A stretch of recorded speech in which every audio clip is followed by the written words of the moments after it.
It's an honor for me to welcome Rachel Cusk back to Politics and Prose to celebrate the culmination of her Outline trilogy, which is now all in paperback and with stunning new cover designs. I remember when Outline, the first in the series, came out. It arrived here in PNP in the first days of 2015. It had a white, clear cover. There was a blank page that was being turned to reveal Mediterranean blue waters, which felt like a very nice, fresh start to the new year. And then you opened it up, and the first thing that caught my eye, at least, was the font, which is a very clean, unostentatious sans serif font, which is very unusual for finished books. It's a font that I usually would think of as like the rough draft font that you use. So it's a pretty bold choice to use in a novel, let alone one that as you read, you realize is anything but a rough draft form. It's very shockingly composed. It's structurally brilliant piece of writing back to front. But that feeling of work in progress is very thematically tied in with all of the books, including Outline, right down from the title to the end of the book. The central figure in that book is a British writer who's traveled to Athens to teach a writing course to Greek students. And she returns in two other works, 2017's Transit and 2018's Kudos. And the basic framework of each novel remains relatively constant, with extended conversations with all manner of auxiliary characters who may or may not come back a couple of times throughout the novel, from publishers to hairdressers to downstairs neighbors to many, many writers.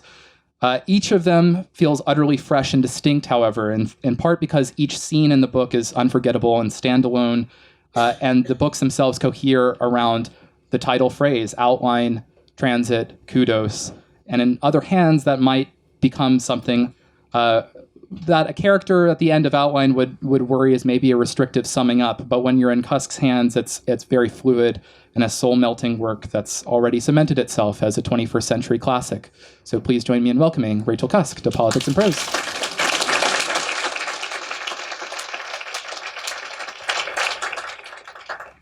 Hello.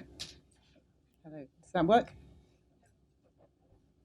I can't really hear myself. Anyway, I'll project.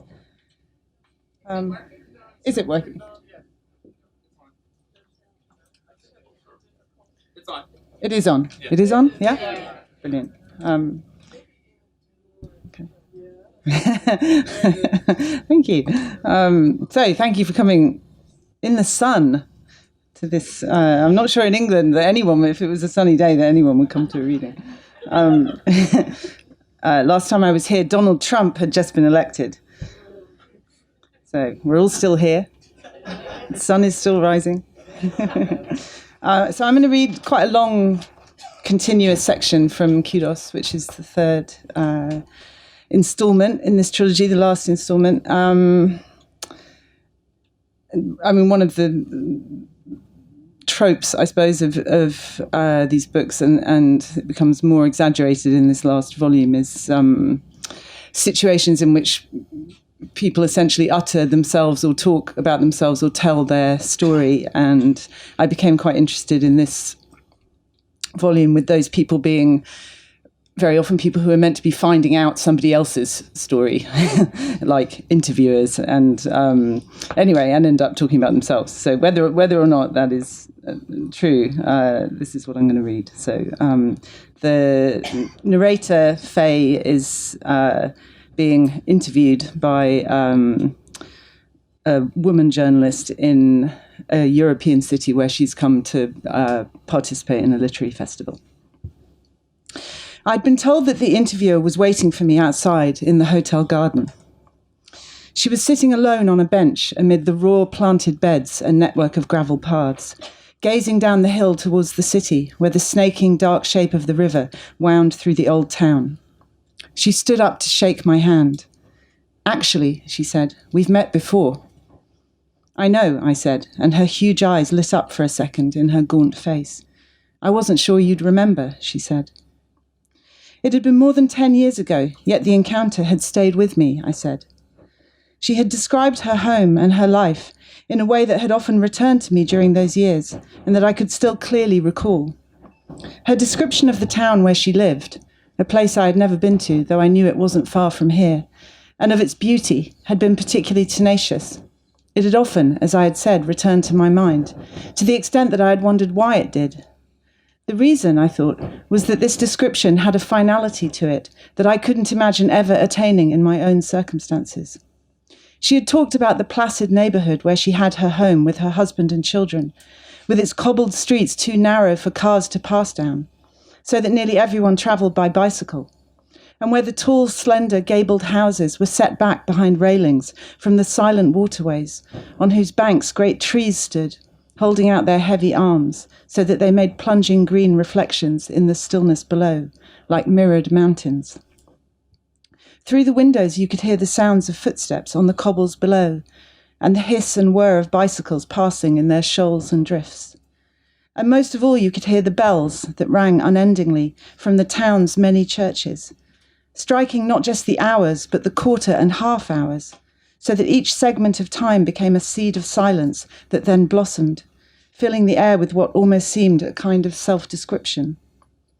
The conversation of these bells, held back and forth across the rooftops, was continued night and day.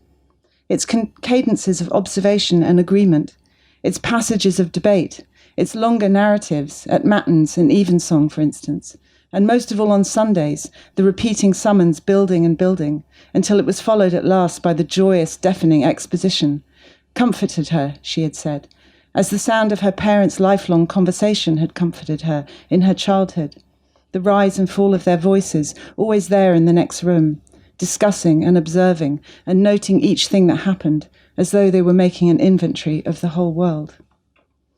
Her description of her life had struck me, I said to her now, as that of a life lived inside the mechanism of time.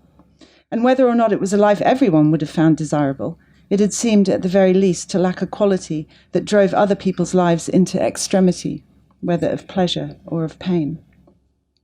She had talked, I said, about her husband and 2 sons, and about the simple, regulated life they lived, a life that involved little change and hence little waste, and the fact that in certain details her life had mirrored my own, while in no way resembling it, had often led me to see my situation in the most unflattering light. I had broken that mirror, I said, without knowing whether I had done so as an act of violence or simply by mistake. Suffering had always appeared to me as an opportunity, I said, and I wasn't sure I would ever discover whether this was true, and if so, why it was, because so far I had failed to understand what it might be an opportunity for.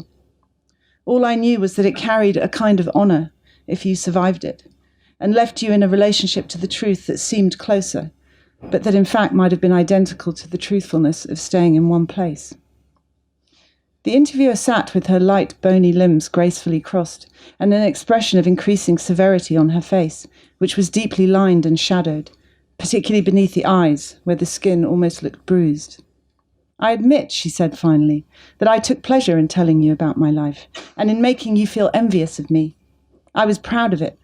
I remember thinking, yes, I've avoided making a mess of things. And it seemed to me that it was through hard work and self-control that I had, rather than luck. But it was important not to look as if I was boasting. It always felt then as if I had a secret, she said, and it would have ruined things if I had let it out. When I used to look at my husband, I knew that he had the same secret, and I knew that he would never tell it either, because it was something we shared, like actors secretly share the knowledge that they're acting, which if they openly admitted it, would ruin the scene. Actors need an audience, she said, and so did we, because part of the pleasure was showing our secret without telling it. Over the years, they had watched their contemporaries fall at one hurdle or another, and they had even tried to help in these emergencies, which only increased their feelings of superiority. At around the time she met me, she went on, she had a good friend at home who was going through a terrible divorce, and who spent a lot of time at their house getting support and advice. The 2 families had been close, and had spent many evenings and weekends and holidays in one another's company, but now a completely different reality was revealed. Every day this friend would appear with some new story of horror. The husband had arrived with a van and taken all the furniture when she wasn't there, or he had left the children alone all weekend when it was his turn to have them. Then that he was forcing her to sell the home where they'd lived all their lives, and going around to all their friends saying the most awful things about her, and poisoning their minds against her. She would sit at our kitchen table, the interviewer said, pouring out these stories in utter shock and dismay, and my husband and I would listen and try to comfort her. But at the same time, it gave us a kind of pleasure to watch her, though we would never, ever have admitted it to each other, because the pleasure was part of our unspoken secret. The fact was, the interviewer went on, that my husband and I had once envied this woman and the man she was married to, whose life at one time had seemed in numerous ways superior to our own. They were very lively and adventurous people, she said, and they were always setting off with their children on exotic travels. And they also had very good taste, so that their home was full of beautiful, unusual objects, as well as the evidence of their creativity and love of high culture. They painted and played musical instruments and read tremendous numbers of books, and as a family they behaved in ways that always seemed more free-spirited and fun than our own family activities managed to be. It was the only time, when we were with them, she said, that I became dissatisfied with our life and with our characters and our children's characters. I envied them because they seemed to have more than we had, and I couldn't see what they had done to deserve it. In short, she had been jealous of this friend, who nevertheless constantly complained about her lot, about the injustices of motherhood or the indignity of the domestic work involved in bringing up a family. Yet the one thing she never complained about was her husband. And perhaps for this reason, the husband became the thing the interviewer envied her for most of all, to the extent that he almost succeeded in making her own husband look inadequate to her. He was bigger and more handsome than her husband, extremely charming and sociable, and he possessed a formidable range of physical and intellectual talents, winning every game he played, and always knowing more than anyone else on any subject. In addition, he was very domesticated and appeared to be the ideal father, spending all his time gardening and cooking with the children and taking them on camping and sailing trips. Most of all, he was sympathetic to his wife's complaining and was always egging her on to become more and more indignant about the travails and oppressions of womanhood, which he himself did so much to relieve her of. My own husband, she said, was physically unconfident and also spent so much time in his law office that he missed out on many of our family routines. And these failures, which were the cause of private feelings of resentment and anger for me, I energetically concealed, boasting instead about his importance and how hard he worked, to the extent that I almost succeeded in denying those feelings to myself. Only when we were with this other couple did the truth threaten to become apparent, and I wondered sometimes whether my husband had ever guessed my thoughts, or might even have privately suspected me of being in love with this other man. But with each fresh story she heard at the kitchen table, she said, she was forced to wonder more and more about his character, which she had at one time found so appealing, and even now, with the evidence before her, had trouble condemning. And she would look at her own husband, sitting patiently and kindly while their friend talked, even though he was exhausted from work and hadn't even had time to change out of his suit. And she would feel astonished anew at her good sense in choosing him. The more terrible things their friend said about the other man, the more she hoped no one had noticed how much she had liked him, to the extent that she began to criticize him harshly, even though she still secretly thought the friend might be exaggerating the things he had done.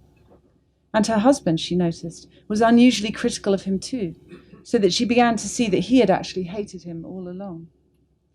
It started to seem, she said, as if between us we had somehow brought about the destruction of their family life, as if my secret love and his secret hate had conspired to destroy the object of their disagreement. Each night after our friend had gone home, we would sit and talk quietly about her situation, and it felt like we were writing a story together, she said, where things that never happened in reality were allowed to happen, and justice could be done, and it all seemed to be coming from inside our own heads, except that it was also happening in actuality. We became closer than we had been in a while. It was a good time in our marriage, she said with a bitter smile. It was as if all the things we had envied in that other marriage had been released and bequeathed to us. I said that while her story suggested that human lives could be governed by the laws of narrative, and all the notions of retribution and justice that narrative lays claim to, it was in fact merely her interpretation of events that created that illusion. The couple's divorce, in other words, had nothing to do with her secret envy of them and her desire for their downfall. It was her own capacity for storytelling, which, as I had already told her, had affected me all those years ago, that made her see her own hand in what had happened around her. But you believed my story all those years ago, she said, despite the fact that I didn't expect you to, and that probably I only wanted to make my life seem enviable so I could accept it myself. My whole career, she said, has involved interviewing women, politicians, feminists, artists, who have made their female experience public and who are willing to be honest about one aspect or another of it. It has been up to me to represent their honesty, she said, while at the same time being far too timid to live life in the way they do, according to feminist ideals and political principles. It was easier to think, she said, that my own way of life involved its own courage, the courage of consistency. And I did come to revel in the difficulties such women experienced, while at the same time appearing to sympathize with them. As a child, she said, I used to see my sister, who was 2 years older than me, take the brunt of whatever came, while I watched it all from the safety of my mother's lap. And every time she went wrong or made a mistake, I made a note to myself not to do the same thing when it was my turn. There were often terrible arguments, she said, between my sister and my parents, and I profited from them simply by not being the cause of them. So that when it came to these interviews, I found I was in a familiar position. I seemed to profit, she said, from the mere fact of not being these public women, while they were in a sense fighting my cause, just as my sister had fought my cause, by demanding certain freedoms that I was then easily granted when I reached the same age. I wondered whether one day I might have to pay for this privilege, and if so, whether the reckoning might come in the form of female children. And each time I was pregnant, I hoped so ardently for a boy that it seemed impossible that my wish would be granted. Yet each time it was, she said. And I watched my sister struggle with her daughters, as I had always watched her struggle with everything, with the satisfaction of knowing that by watching closely enough, I had avoided her mistakes. Perhaps for that reason, she said, it was almost unbearable to me when my sister made a success of something. Despite the fact that I loved her, I couldn't tolerate the spectacle of her triumph. The friend that I told you about earlier, she said, was in fact my sister. And it did seem to me that her divorce and the destruction of her family was the thing I had been waiting for all my life. In the years that followed, she said, I would sometimes look at her daughters and I would almost hate them for the damage and suffering that showed in their faces, because the sight of these damaged children reminded me that it was not, after all, a game anymore, the old simple game where I profited by watching, as it were, from the safety of my mother's lap. My own sons continued to live normal lives full of security and routine, while my sister's house was racked by the most terrible troubles she continued to be honest about, to the point where I told her I thought she was damaging the children even more by not putting up a pretense for them. In the end, I became reluctant to expose my own children to it, because I worried that they would find the sight of such violent emotion disturbing. And so I stopped inviting them to our house and to come on holiday with us, as I had regularly done up until then. It was at that point, she said, when I took my eyes off my sister's household, that things began to change for her. I noticed in the communications I still had with my sister that she sounded calmer and more optimistic. I began to hear stories of her daughter's small successes and improvements. One day, she said, I was on my bicycle and it began suddenly to pour with rain. For once I had come out without my waterproof, and looking for somewhere to shelter, I realized I was close to my sister's house. It was early in the morning and I knew she would be at home, so I pedaled through the rain to her front door and I rang the bell. I was completely bedraggled and soaking wet, as well as wearing my oldest clothes, and it didn't even occur to me that someone other than my sister might open the door. To my surprise, it was a man who opened it, a good-looking man, who immediately stepped back to let me in, and who took my wet things and offered me a towel to dry my hair with. I knew, she said, the instant I laid eyes on him, that this was my sister's new partner, and that he was a far better man than the husband I had once envied her.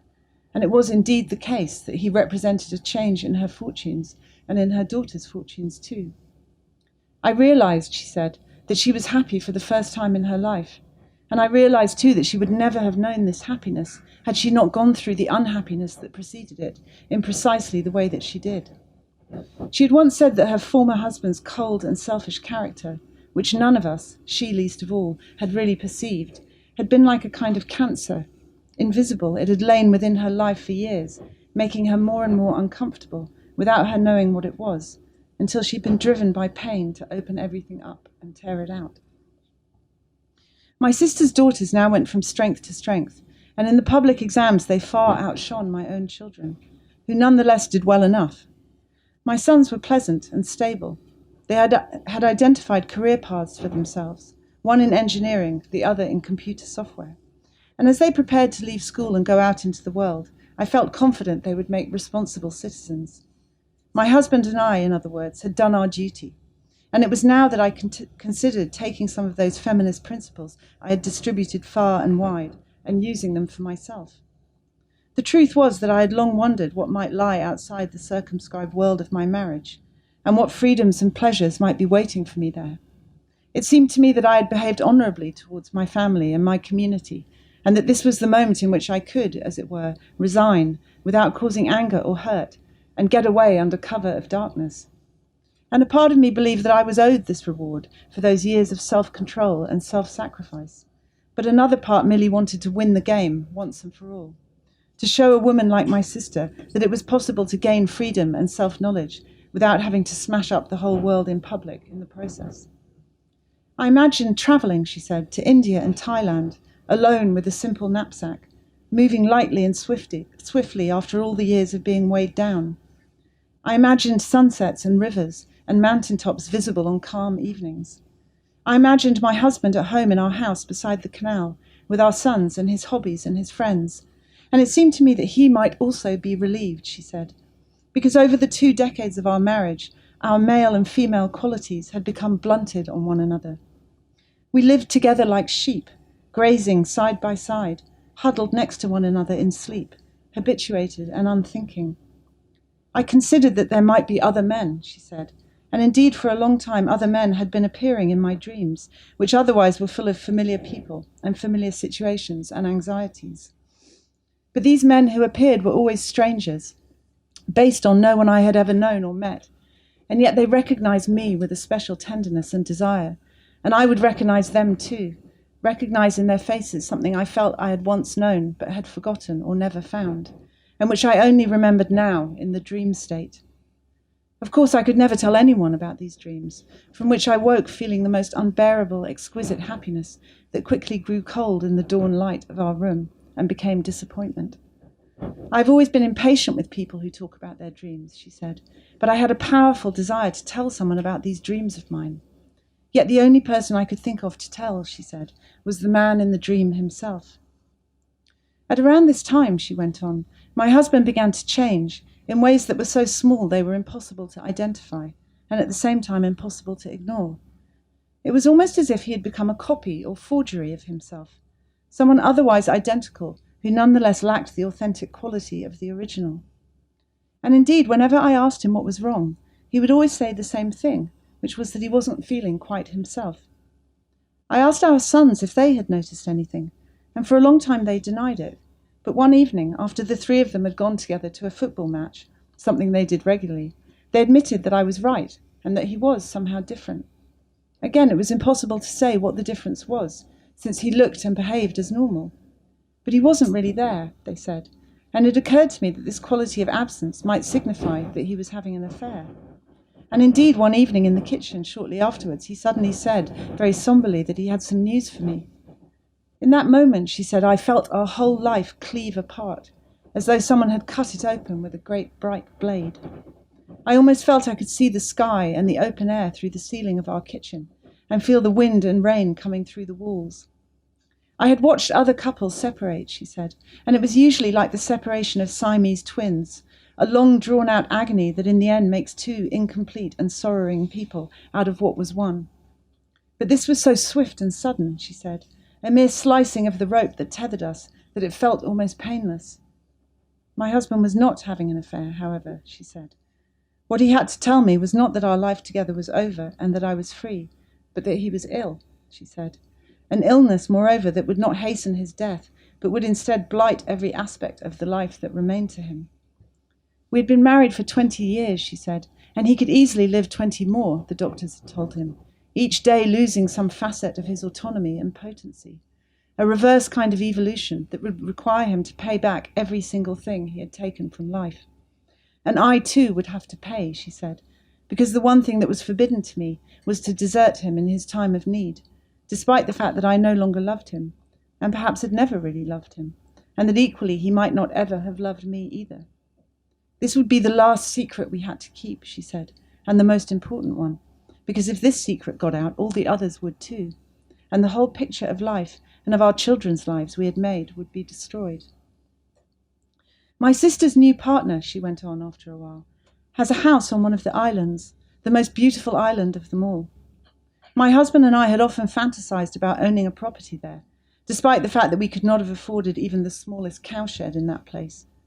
But it would have made our family complete, we felt, and it was something we always wanted, that nonetheless remained outside our grasp. I've seen photographs of her partner's house, she said, which is a spectacular place right by the water, and her children are sometimes in the photographs, and even though I know them well, they look like happy strangers. But I've never been to that house, she said, and I will never go, despite the fact that my sister increasingly spends all her time there and even manages to complain about certain aspects of it, so that I've wondered whether one day she will reject it, as she has rejected nearly everything else she's been given. I no longer know what goes on inside my sister's head, she said, because she no longer tells me, and it is this fact, that her life now has a secret of its own, that proves to me she will, after all, hold on to what she has. I sense that she would like never to see me again, and perhaps even never to see anyone. She's come to the end of her journey, a journey I've spent my whole life watching her make, and she has found what she wanted, despite my watching her with the greatest ambivalence. The effect has been to make her disappear from my view, as though I have forfeited my right to be able to see her. And I can't get over the feeling, she said, that all of it was stolen from me. She was silent for a while, her chin lifted and her eyes half closed. Now and again, she continued presently, I've met people who have freed themselves from their family relationships. Yet there often seems to be a kind of emptiness in that freedom, as though in order to dispense with their relatives, they've had to dispense with a part of themselves. Like the man trapped in the glacier who cut off his own arm, she said with a faint smile. I don't intend to do that. My arm occasionally hurts me, but I see it as my duty to keep it. The other day, she said, I met her first husband in the street. He was walking along holding a briefcase and wearing a suit, and I was surprised because this businessman's attire was something I had never associated with him. He had always been a bohemian, artistic kind of person, and the fact that he would never stoop to working in an office, even if it meant his family were hard up, and condescended to the people who did, was one of the things that I guessed had riled my husband about him. My sister had earned the money in their household, and had even claimed, as a matter of feminist principle, to be glad that she did. But after their divorce, I suppose he had eventually had to fend for himself.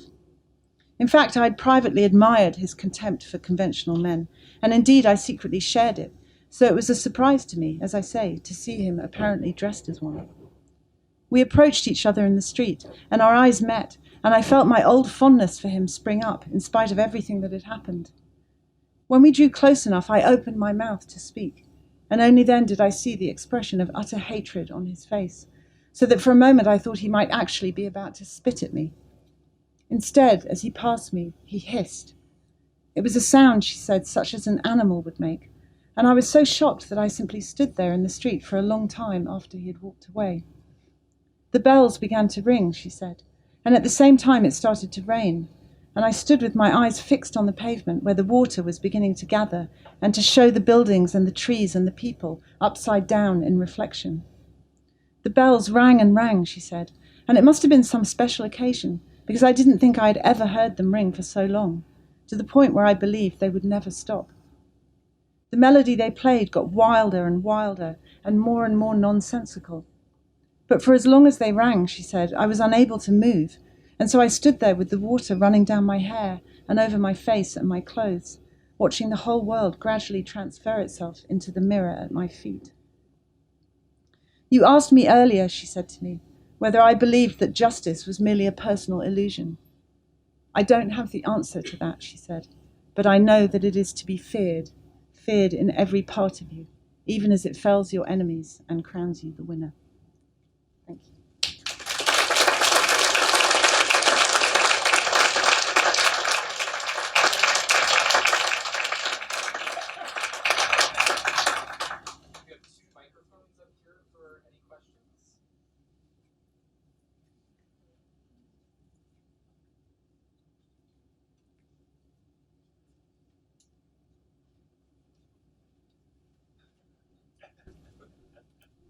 So I was wondering, based on the the fact that there are reading scenes of book events in these books.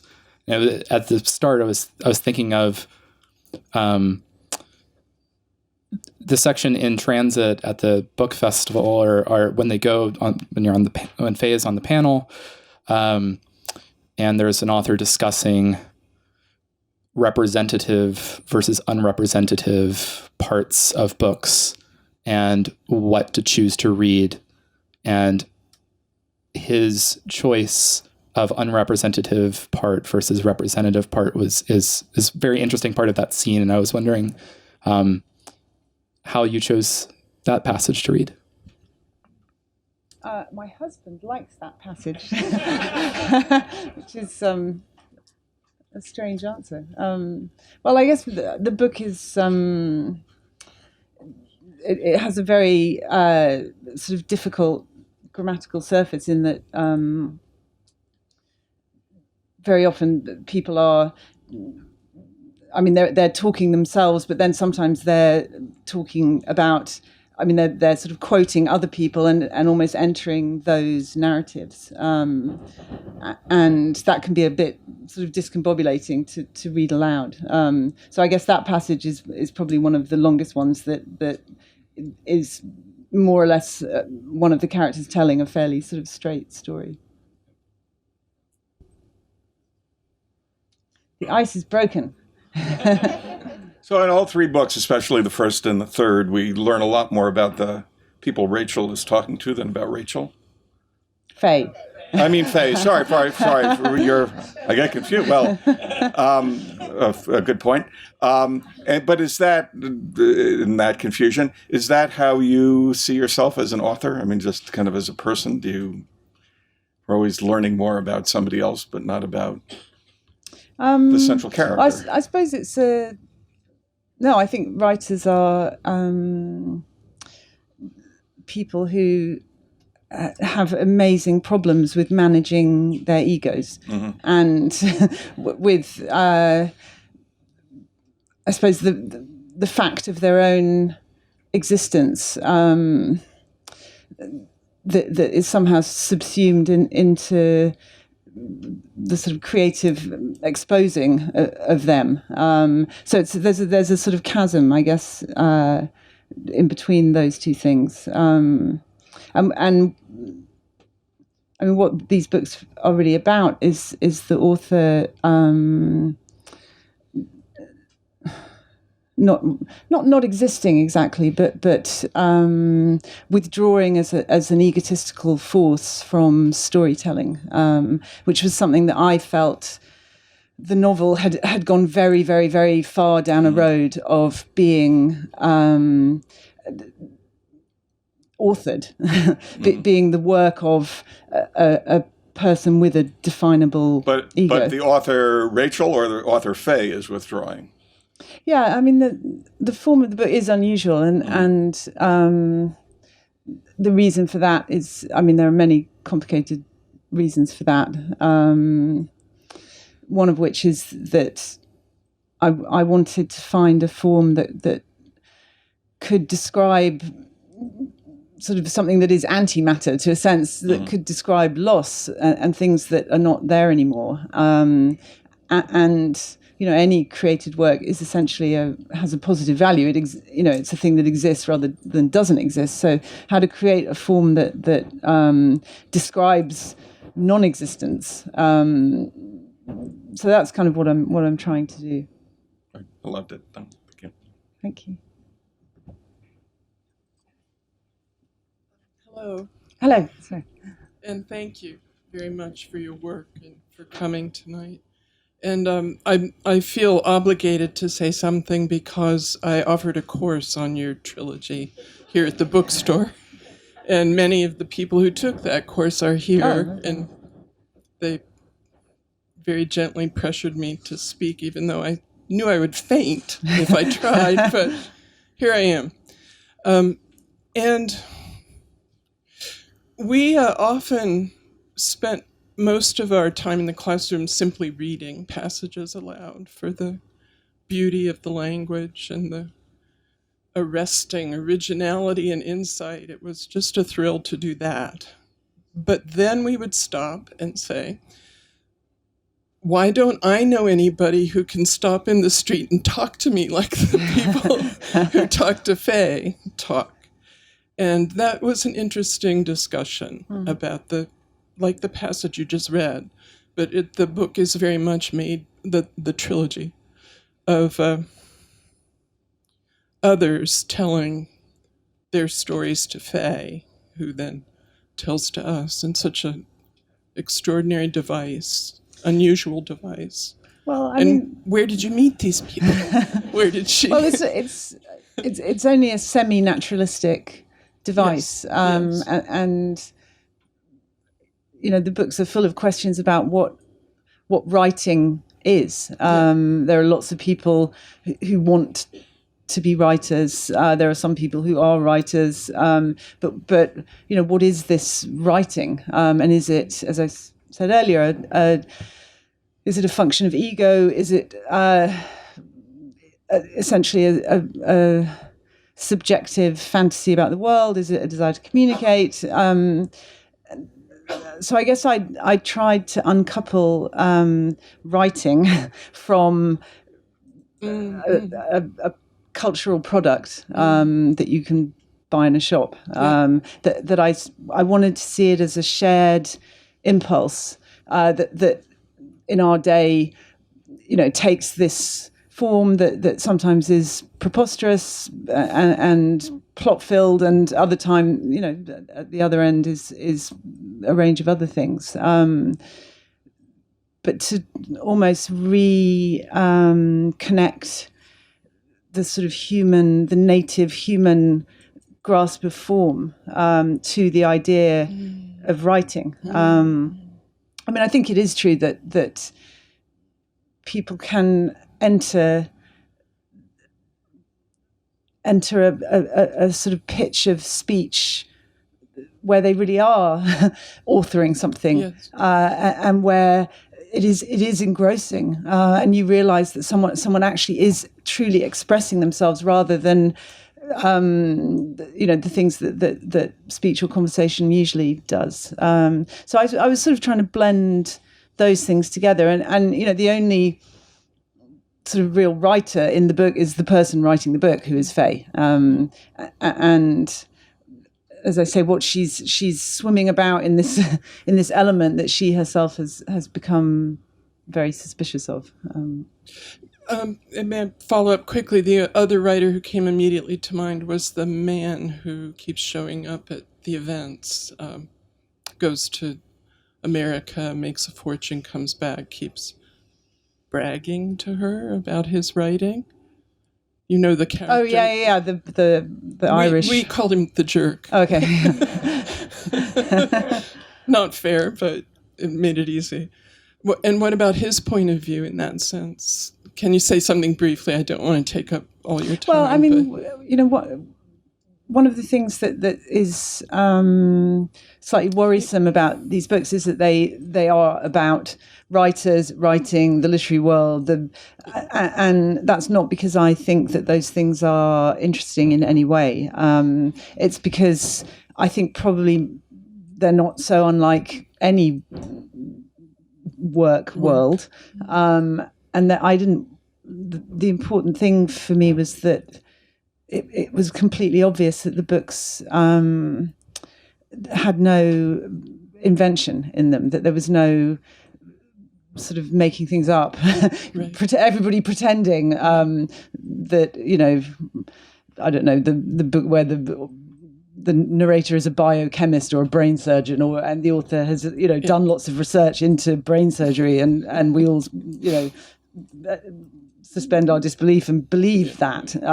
So I just wanted the world of the books to involve absolutely, to the extent that whoever it is can say Rachel instead of Faye, that doesn't bother me, because I just wanted the reader not to, to be completely clear that nothing had been, that there was no illusion in the book. I think it's Ryan you're talking about. Ryan, yes. He's his ego leads with his he's ego. the egotistical man who, anyway. Anyway. There's a few of those about in other places, not just writers. So. Thank you so much. Hi, thank you very much for your writing. My question is, which book or piece of writing was it absolutely necessary for you to read before you could write these books? Oh. Thank you.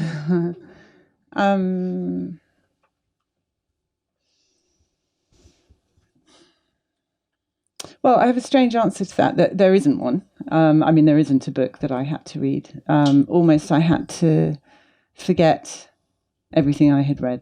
But I think the forgetting was the forgetting of someone who had read an awful lot of books. So I think that my evolution as a writer was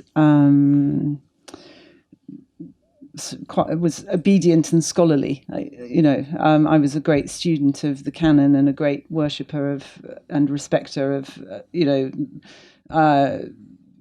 those figures, and I think that made it harder for me to be free in my own writing. And that, I had written a lot of books before I wrote these books, and that sort of strain was becoming obvious in the fact that, I wrote novels, but then I had to use the memoir as a form if I wanted to say something that I somehow couldn't put in a Thomas Mann-esque literary structure, like, having a baby or getting divorced. These books were really, I guess, the attempt to find some freedom beyond these forms, and the sort of obedience to these forms, which did require me to stop reading the people I had always read.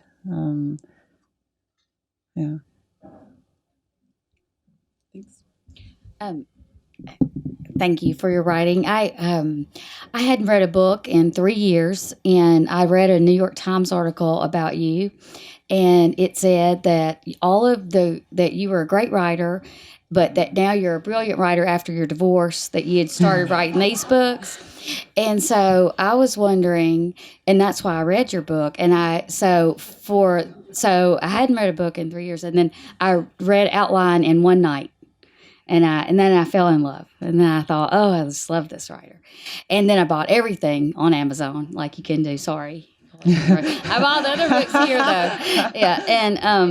And because I had gotten a divorce at that time, I was just wondering, was that really the sort of the, or what was the difference? Well, I think part of your answer is what I thought sort of started saying, which is, really we're talking about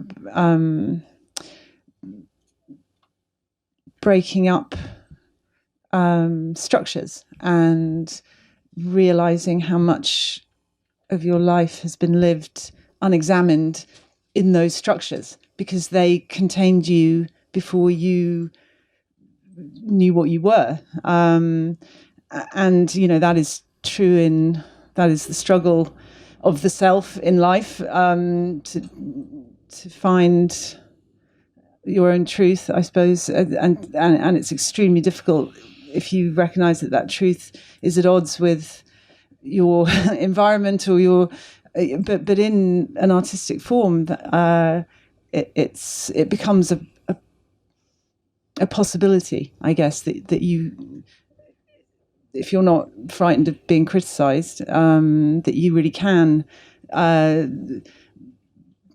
sort of smash up some things and create change in your work. But I think I only understood that when I saw that I couldn't express myself in the way that I always had, in the forms that I had used in the past, and so it almost became I am a new way. Yeah, I am definitely not all writers have to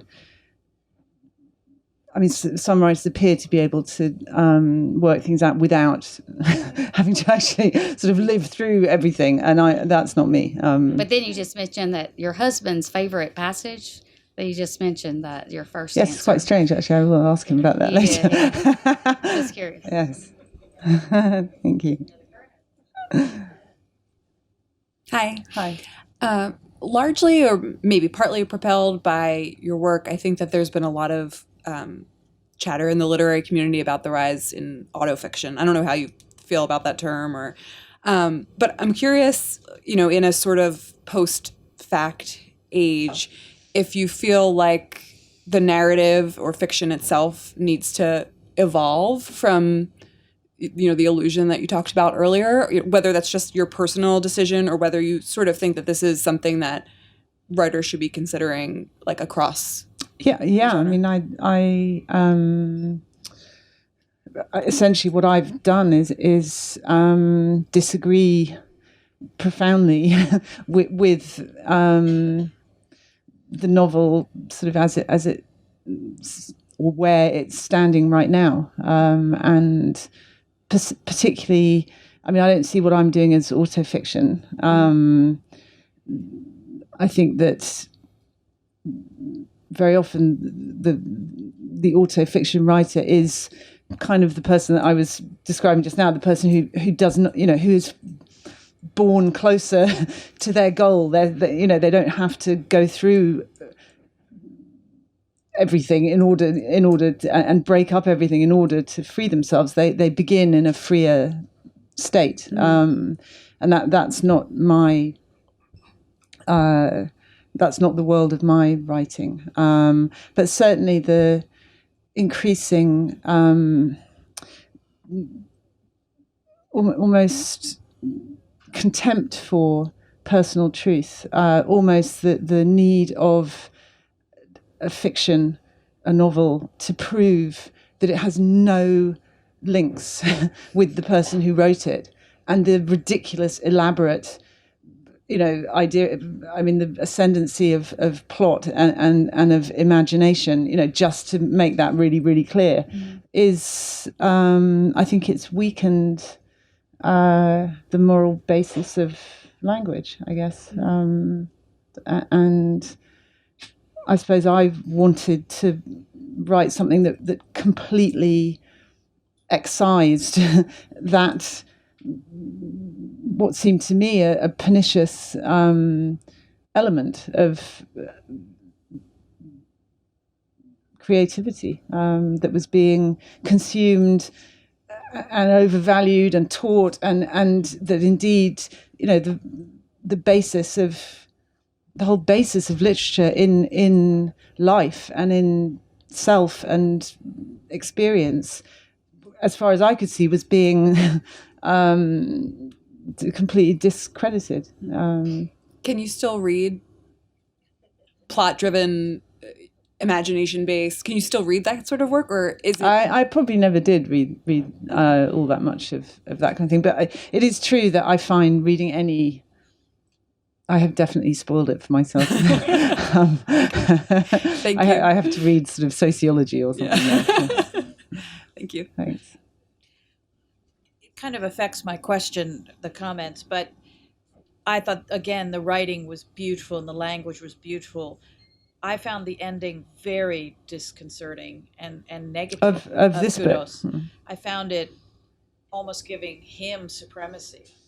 And I'm really horrified that you let that happen. So, let me know. But it's true, isn't it? No, that's definitely not. I definitely cannot control the truth.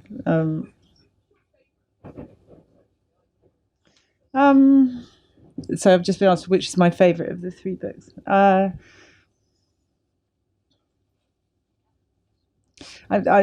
almost can't answer that question. I feel very sad now that I've finished writing them. I wouldn't mind writing another one, but I think I've ended it. So, but no, they have a different. I mean, I wrote outline in a state of total, almost invisibility and humility and unconfidence, which I think was why I essentially felt I had nothing to lose, and I didn't care, that possibly people would find it unreadable, or that didn't seem to matter to me then. And so I suppose the other two, I see them as things that I've written with approval or encouragement, and that in a way has been hard because the whole point of this form is that it abandons anger or indignation as a propulsive force, and that indignation seemed, my whole life has seemed the most important thing to me, to stand up for things and to argue about things and fight for what I felt. And suddenly I had found this very different way in which I could say the same things that I'd always been saying, but instead of making people jump up and down and go mad, it made them sing and dance and be very happy. And I thought, well, this is a strange thing that language can do. But it worried me that I had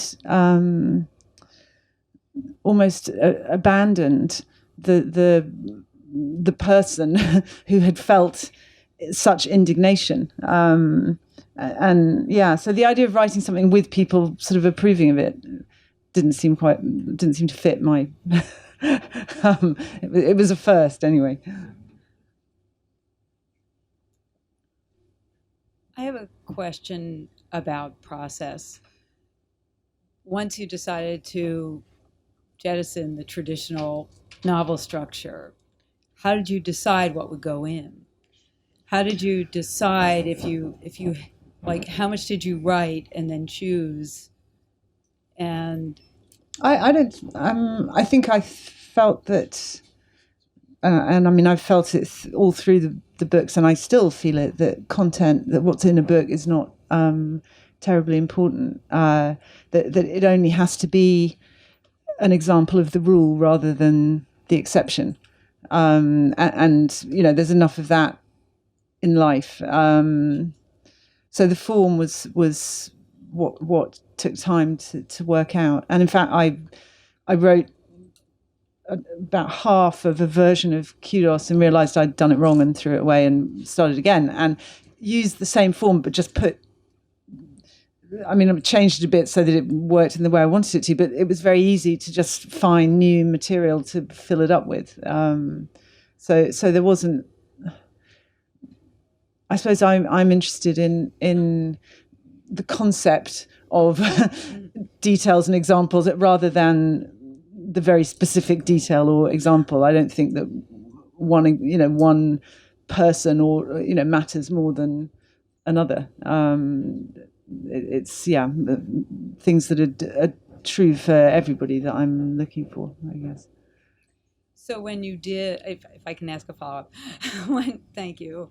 When you did bring people back occasionally, there was no, it was just because you felt like it. I mean, like it served the, it's because I feel that happens. Yeah. In the sort of transient world that I'm trying to describe, which is essentially a world of people who are away from home for a few days on a work trip or staying in a hotel and having these funny conversations with each other, and sometimes the same person does crop up again, and you do meet somebody that you knew ages ago, and you've changed and they've changed, or they haven't changed. And so I felt that actually was a sort of true occurrence. Also, I quite enjoyed revisiting the Irish poet, particularly. Well, thank you. We have 2 more questions over here. Okay. So, hi. I have a very specific question. I was wondering why Athens and Greece in outline? Well, I wanted as I was just saying, a location that was not home, a place that everybody could associate with just sort of being away, and I suppose it was a bit of a big signpost planted right at the beginning of the book, because I was very unconfident that that anyone would be able to read outline or understand what I was trying to do. And so I suppose the Athenian setting is a very big sort of pointer towards the Odyssey and that sort of primal narrative form, which is essentially the telling afterwards of the traumatic event that is the basis of psychoanalysis, and that was very much the form that I was sort of starting out with. So yeah, it was it was an attempt to underwrite, I guess, what I was doing. Thank you. Hello. Thank Hello. you for coming and for your books. I'd be interested in hearing how you feel toward Faye as your character. I'm only halfway through the series, but I find it interesting how in taking herself out of her own story, it's a sort of an egoless act, as you were saying. But there's also in what she chooses to talk about and what she observes, I feel that she reveals aspects of herself, and sometimes those aspects are somewhat negative. She can be condescending, she can be kind of remote. So how do you feel toward her? I guess she is, for me, just an example of how of the difficulty, the impossibility of knowing what reality, of ever knowing what reality is, of ever attaining true objectivity, because however much she tries, and however much she tries not to make things happen, not to I suppose forge her own fate, impose her will, she's still noticing some things and not others. She's still living in a self-selected reality, as it were. And I guess that I've felt that through that persona that is, close to my own persona, that I've been able to talk about things that aren't that easy to represent, particularly relationships with children, and I suppose forms of honesty about social structures, particularly marriage. So yeah, I've enjoyed being able to use her to get close to those subjects. Does that answer your question?